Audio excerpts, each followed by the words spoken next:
J2CR o J6CR? Kung namimili ka between these two Honolulu pickleball paddles, alin kaya ang mas bagay sa game mo? Let's start with the Honolulu J2CR. Ito yung mas control-focused na paddle. Dahil sa hybrid shape niya, mas malaki yung sweet spot, so mas forgiving siya kapag hindi perfect yung contact mo sa ball. Perfect siya kung playstyle mo ay more on resets, dinks, at consistent shot placement. So kung mas priority mo ang control, consistency, and precision kaysa raw power, the J2CR could be the better choice for you.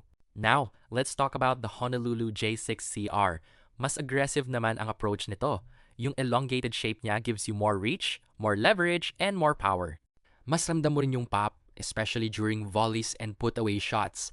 So kung ikaw yung player na mahilig umatake at gusto ng extra reach and power anywhere on the court, the J6CR might be the better fit. So quick comparison lang, ang J2CR ay for more control, bigger sweet spot, and more forgiveness. Habang ang J6CR ay more power, extra reach, and more pop. Both paddles have excellent spin potential.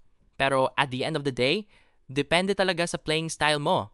Choose the J2CR kung ikaw ay all-around player na mas gusto ang consistency and control.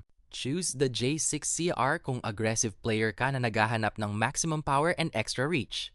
J2CR or J6CR, alin ang mas bagay sa game mo? Let me know in the comments and follow for more exciting content.